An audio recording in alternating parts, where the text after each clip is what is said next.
மாணவர்களின் சிந்தனைகளை வடிவமைக்க SNS international CBSE fingerprint school. சன்லேண்ட்ல சமைச்சா சக்தி தானா வரும். This summer, meet the magical mermaid at VGP Marine Kingdom from April 12 till May 31st. இதுவரை ஒரு 10 ஆண்டுகள் அவருடைய ஆட்சி அதிகாரத்தில் தன்னை ஒரு மன்னராகவே கட்டிட்டு இருந்தார். இப்போ ஒரு கடவுளாக கட்ட முயற்சி செய்கிறாரு. இப்போ எல்லோருக்கும் ஏதோ ஒரு காரணம் இருக்கும், நம்ம ஏதோ செய்கிறதுக்கு ஒரு காரணம் இருக்கும்னு ஒவ்வொருத்தரும் சொல்லுவோம். அந்த ஆங்கிள்லேருந்து இதை பார்க்கலாமே. எப்படி சுற்றி வச்சு பார்த்தாலும் தன்னை ஒரு சாமியாக தானே கட்டுறாரு. அப்பாவிகளை ஏமாற்றுவதற்காக தோல்விக்கு பிறகு என்ன நடக்க போகுது அப்படிங்கிறதுனால தன்னை ஒரு கடவுளாக முன்னிறுத்த ஒரு பைத்தியக்காரத்தனத்தை தான் அவர் செய்கிறார். ஒரு நம்பிக்கையின் அடிப்படையில் அதை சொல்கிறாங்க. கடவுள்னு ஒருத்தரை நீ காட்டுறில்ல, ராமர்னு ஒருத்தரை காட்டுல, அப்போ ராமர் இல்லைன்னு சொல்கிறாரா? நான் கடவுளால் அனுப்பப்பட்டவர்னா அப்போ ராமன் யாரு? தமிழரை ஏதோ இழிவுபடுத்திட்டாரு அப்படி இப்படின்லாம் கண்டன அறிக்கைகள் வருது. தமிழ்நாட்டு அல்லது தமிழர் பெருமைகளை அல்லது தமிழின் பெருமைகளை உலக அரங்கில் கொண்டு போய் சேர்த்தவர் பிரதமர் மோடி. இல்லை, எனக்கு தெரியல உலகம் முழுக்க என்ன கொண்டு போய் சேர்த்துருக்கிறாரு. தமிழ்நாளெல்லாம் போய் பேசும்போது தமிழ் ஊமைகளை குறிப்பிடுறாரு. தமிழில் தப்பு தவறுமா, தமிழை அவமானப்படுத்தி பேசுறது பெருமையாக பேச முடியுமா? சமஸ்கிருதத்துக்கு வெறும் 24,000 பேர் கூட பேசாத மொழிக்கு 1000க்கும் மேற்பட்ட கோடியை நீங்கள் ஒதுக்கி இருக்கிறீங்க. தமிழுக்கு வெறும் 944 கோடி தான் நீங்கள் ஒதுக்கி இருக்கிறீங்க. தெலுங்கு எவ்வளோ ஒதுக்கி இருக்கிறீங்க? வெளியில் நீங்கள் என்ன வேணாலும் பேசலாம், ஆனால் அதுக்கு ஆக்கப்பூர்வமான செயல் திட்டத்தில் தமிழ் மொழிக்கு, தமிழ் வளர்ச்சிக்கு நான் இதை செஞ்சுருக்கிறேன்னு சொல்லுங்கள். ஒடியாவில் வி.கே. பாண்டியன் இங்கேருந்து போய் அங்கே ஆட்சி அதிகாரத்தில் தன்னுடைய ஆளுமையை செலுத்தியிருக்கிறாரு. ஆனால் நீங்கள் என்ன சொல்கிறீங்க, பூரி ஜெகநாதனுடைய ஆலயத்தினுடைய சாவி தமிழ்நாட்டில் இருக்குது அப்படின்னா திருடிட்டு போயிட்டாங்களா? தமிழர்களை இதே மாதிரி யாரும் கேவலப்படுத்திட முடியாது. இல்லை சார், அங்கே வி.கே. பாண்டியனை விமர்சிக்கிறதுக்காக தான் அதை சொல்கிறாரு. நேரம் வி.கே. பாண்டியனே சொல்லுங்கள், தைரியம் இருந்தால். ஒடிய மக்கள்லேருந்து ஒருத்தர் ஆளணும், அது பாஜகவால் முடியும். எங்கேயோ இருந்து ஒருத்தர் முதல்வர் ஆகணுமா? நம்ம மண்ணின் மைந்தன் முதல்வர் ஆகலாங்கிற கோஷம் தானே அது. மோடியோ அமித்ஷாவோ பேசக்கூடிய வார்த்தைகள் தமிழ்நாட்டில் நாங்கள் பேசினா அதை பிரிவினைவாதம் சொல்லி பேசுறீங்க. இப்போ நீங்கள் பேசுறது பிரிவினைவாதமா இல்லையா? தமிழ்நாட்டுக்கு ஒரு தனித்துவம் இருக்குன்னு சொல்கிறோம் நாங்கள். ஒரிசாவுக்கு மட்டும் அந்த முக்கியத்துவம் கொடுக்குறீங்க, மண்ணின் மைந்தர்கள் தான் அப்படின்னா அப்போ பிஜேபிக்கு இங்கே என்ன வேலை இருக்குது? இன்றைய சிறப்பு நேர்காணலில் நம்மோடு இருக்கக்கூடியவர் விடுதலை சிறுத்தைகள் கட்சியின் துணை பொதுச் செயலாளர் வன்னியரசு. வணக்கம் சார். பிரதமர் நரேந்திர மோடி சமீபத்திய நேர்காணலில் நான் கடவுளினால் ஏதோ ஒரு காரணத்திற்காக அனுப்பப்பட்டிருப்பேன்னு தோணுது அப்படின்ற மாதிரியான விஷயங்களை எல்லாம் பகிர்ந்துக்கிட்டு இருந்தார். உடனே அவர் மேலான விமர்சனங்கள் வழக்கம் போல் எதிர்க்கட்சிகள் முன்வைக்கிறீங்க. ஏதோ ஒரு காரணம், ஏதோ ஒரு நோக்கம், அதனால் அவர் நம்பிக்கையிலிருந்து அப்படி சொல்கிறார். ஏன் எல்லா எதிர்க்கட்சிகளும் உடனே அவர் தன்னை முன்னிலைப்படுத்தி இப்போது ஒரு கட்டத்தை தாண்டிட்டாருன்ற ஒரு விமர்சனத்தை நோக்கி போகணும்? இதுவரை ஒரு 10 ஆண்டுகள் அவருடைய ஆட்சி அதிகாரத்தில் தன்னை ஒரு மன்னராகவே கட்டிக்கிட்டு இருந்தார். இப்போ ஒரு கடவுளாக கட்ட முயற்சி செய்கிறாரு. கடந்த 10 ஆண்டுகளில் அவர் செஞ்ச இந்தியாவுக்கான வளர்ச்சி பணிகள் அல்லது இந்தியாவை வளர்த்தெடுப்பதற்கான இந்திய மக்களுக்கான உரிமைகள் அல்லது இந்திய மக்களுடைய வேலைவாய்ப்பு, இளைஞருடைய வேலைவாய்ப்பு, இதில் எதையுமே அவர் சொல்லி வாக்கு கேட்க முடியல. நான் இதை செஞ்சுருக்கிறேன், 2 கோடி பேருக்கு நான் வேலைவாய்ப்பை உறுதிப்படுத்துகிறேன் ஆண்டுக்கு அப்படின்னு சொல்கிறத அவர் செய்யலை. கள்ள பணத்தை நான் ஒழிக்கிறதுக்கு தான் நான் இந்த மாதிரி பண மதிப்பு நீக்கத்தை கொண்டு வந்தேன், கருப்பு பணத்தை மீட்க கொண்டு வந்தேன் அப்படின்னு சொல்லி சொல்கிறாரு. அதில் எந்த முன்னேற்றமும் இல்லை, அதில் எந்த விதமான பயனும் இல்லை அப்படிங்கிறது நம்ம எல்லாருக்குமே தெரிஞ்சிருச்சு. உச்சநீதிமன்றம் கூட இந்த தேர்தல் பத்திர வழக்கில் இடியை முதல்ல அனுப்பிட்டு அதுக்கப்புறம் வசூல் நடக்குது அப்படிங்கிறத அம்பலப்படுத்திடுச்சு. இப்போ எதுவுமே அவருக்கு இங்கே இந்தியா முழுக்க அவருக்கான ஆதரவு எதுவுமே இல்லை. காங்கிரஸு பிஜேபி அப்படின்னு பார்த்தோம்னா காங்கிரஸ் வீக்காக இருக்குது அப்படிங்கிறது எல்லாருக்குமே தெரியும். ஆனால் இந்தியா கூட்டணியில் இருக்கிற மாநில கட்சிகள் வலிமையாக இருக்குது. எல்லா மாநிலங்களுமே மாநில கட்சிகள் வலிமையாக இருக்குது. பாஜகவுக்கான ஆதரவு அப்படிங்கிறது நார்த்தில் கூட இல்லை, தெற்க எப்பவும் இல்லை, நார்த்தில் கூட இல்லை. அப்போ இப்படிப்பட்ட ஒரு சூழலில் இந்தியாவில் இருக்கிற அப்பாவிகளை ஏமாற்றுவதற்காக இப்போ அன்னபூரணின்னு ஒரு அம்மா இருக்கிறாங்க இங்கே தமிழ்நாட்டில். அவங்க சொல்ல நான் கடவுளால் அனுப்பப்பட்டவன். பிரேமானந்தான் ஒருத்தர் இருந்தார், நான் கடவுளால் அனுப்பப்பட்டவர் தான் சொல்லி பல பாலியல் வழக்குகளில் சந்தித்தவர். அவர் மரண தண்டனை, இது ஆயுள் தண்டனை வரை அவர் சிறையில் இருந்தார், கடலூர் சிறையில் இருந்தார். இப்படி நம்ம ஸ்டெயின், ஒரு ஆஸ்திரேலியா ஃபாதர் கிரஹாம் ஸ்டெயின், அவரை கொலை செஞ்ச எரிச்சு கொண்ட தாரா சிங்கு கூட்டாளிகள் எல்லாருமே கடவுள் தான் என்னை அனுப்புனாருன்னு சொல்லி சொன்னானுங்க. இதை செய்கிறதுக்கு கடவுள் அனுப்புனார் அப்படின்னு சொல்லி சொல்கிறாங்க. அப்படிப்பட்ட ஒரு மனநோய் இந்தியாவுடைய தலைமை அமைச்சருக்கு இருக்குது. இப்போ படு தோல்வியில் தான் என்ன செய்யப்படுவோம், வீழ்த்தப்படுவோம், தோல்விக்கு பிறகு என்ன நடக்க போகுது அப்படிங்கிறதுனால அப்போ தோல்வியை தடுப்பதற்கு தன்னை வந்து ஒரு கடவுளாக வந்து முன்னிறுத்த ஒரு பைத்தியக்காரத்தனத்தை தான் வந்து அவர் செய்கிறார். இல்லை, ஒரு நம்பிக்கையின் அடிப்படையில் அதை சொல்லலாம்ல. இல்லை, நீங்கள் நம்பிக்கை அப்படிங்கிறது வந்து சாதாரண மனிதர்களுக்கு இருக்குது. அது ஒன்று அரசியலமைப்பு சட்டத்தின் அடிப்படையில் ஒரு பிரதமர், இந்தியாவினுடைய தலைமை அமைச்சர் அல்லது இந்தியாவினுடைய ஆட்சி அதிகாரத்தில் இருக்கக்கூடியவர்கள் வந்து எந்த மதத்தையும் வந்து நீங்கள் வந்து சாரக்கூடாது. அது வந்து ஒரு நடுநிலையாக இருக்கணும் அப்படிங்கிறது அது வேறு. போவாங்க, நான் வந்து இந்த கோயிலுக்கு போவேன், அந்த எல்லா இடங்களுக்கும் போவாங்க, வந்து கும்பிடுவாங்க அப்படிங்கிறது. கடவுள்னு ஒருத்தரை வந்து நீ காட்டுறில்ல, ராமர்னு ஒருத்தரை காட்டுறில்ல, அப்போ ராமர் இல்லைன்னு சொல்கிறாரா? தான் வந்து கடவுளால் அனுப்பப்பட்டவர்னா அப்போ ராமன் யார்? அப்போ அவர் வந்து அதுக்கான விடையை சொல்லலை. முழுக்க தன்னை முன்னிறுத்துறதுலேயே அவர் வந்து இருக்கிறாரு. ராமரை முன்னிறுத்துறாரு. இப்போ ராமரை பின்னுக்கு தள்ளிட்டு இப்போ இவரே வந்து தன்னை ராமர் அப்படிங்கிறது காட்டிக்கிறாரு.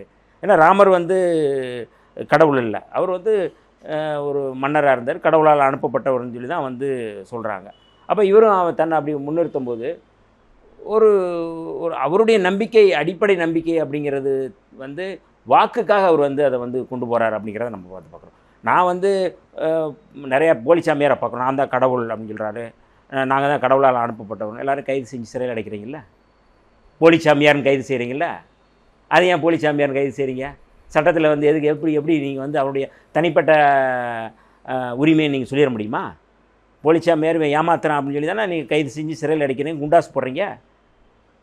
அப்போ இவரையும் நீங்கள் வந்து போலிச்சாமியார்னு சொல்லி ஒரு கைது செய்யணும். சாமியார்னு சொல்லி ஏதோ ஒரு தூதராக ஒரு வேலையை செய்கிறதுக்காக, இப்போ எல்லோருக்கும் ஏதோ ஒரு காரணம் இருக்கும், நம்ம ஏதோ செய்கிறதுக்கு ஒரு காரணம் இருக்கும்னு ஒவ்வொருத்தரும் சொல்லுவோம். நம்ம பிறந்துட்டோம் செத்துட்டோன்னு இல்லாமல் ஒரு விஷயம் செய்கிறதுக்காக நம்ம ஏதோ வந்திருக்கோம். அந்த ஆங்கிள்லேருந்து இதை பார்க்கலாமே. இல்லை, நீங்கள் எந்த ஆங்கிளில் பார்த்தாலும் அதுதான்.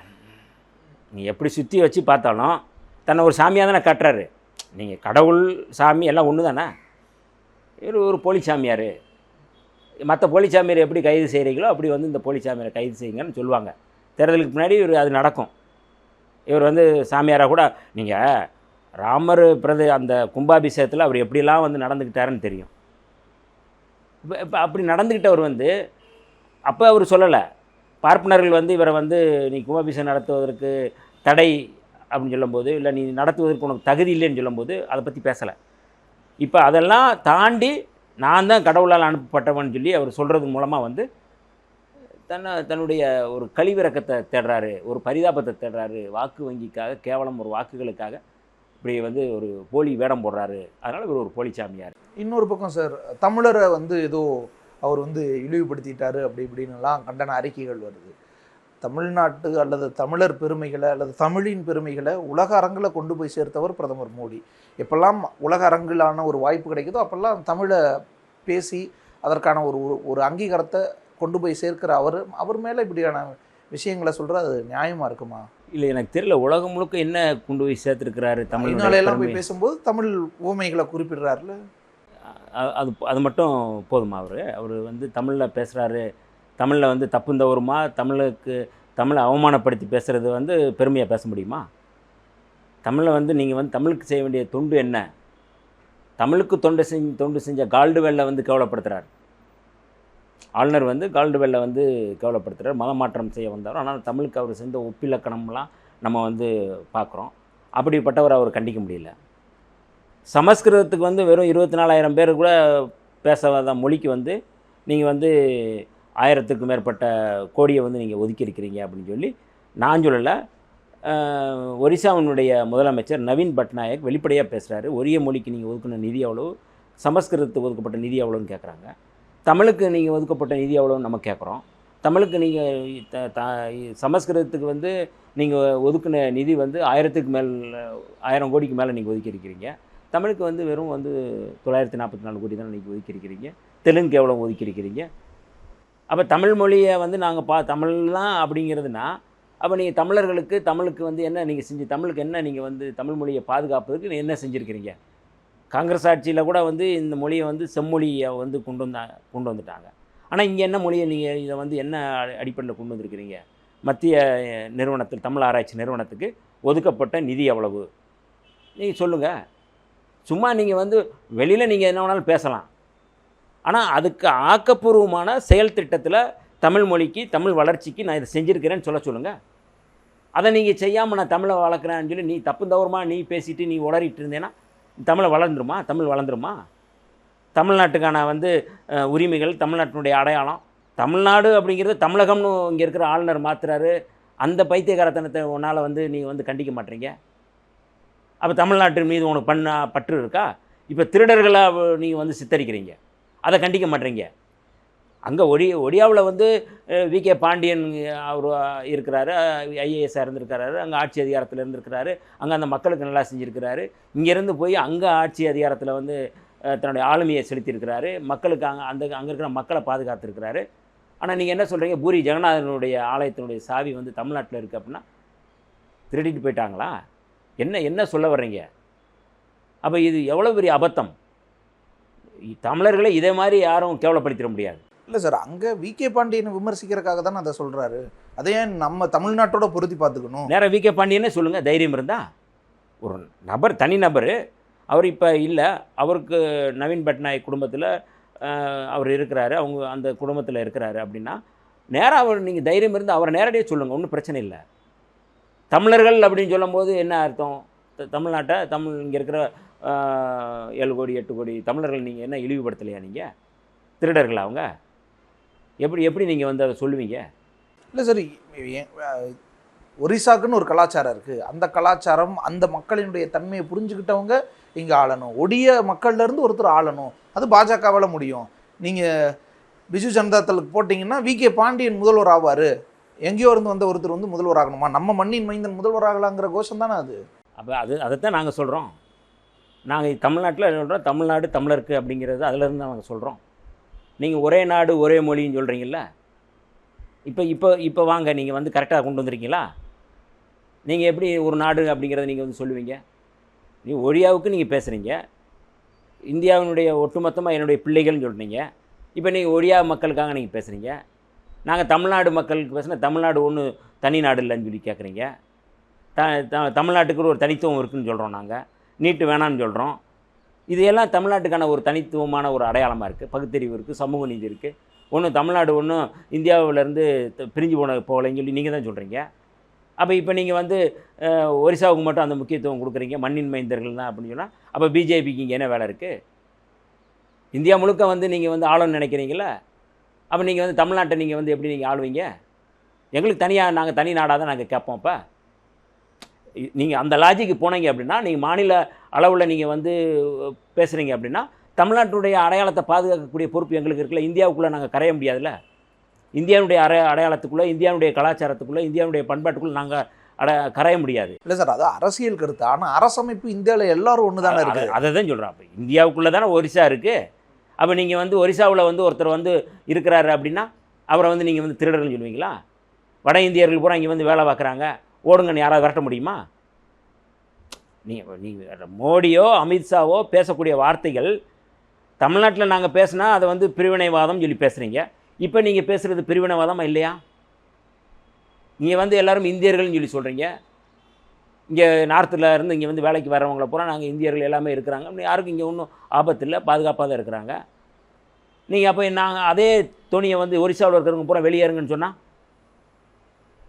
நார்த்தில் இருக்கிறவங்க பூரா வெளியேறுங்கன்னு சொல்லி இங்கே பிரச்சாரம் பண்ணாங்கன்னா, அப்போ இந்தியாவினுடைய ஒற்றுமைக்கு எதிராக, இந்தியாவினுடைய ஒட்டுமொத்த அடையாளத்துக்கு எதிராக இன்றைக்கி தேச விரோத செயல்களை செய்யக்கூடியவர்களாக மோடியும் அமித்ஷாவும் இருக்கிறாங்க. இதில் அமலப்பட்டிருக்கிறாங்க.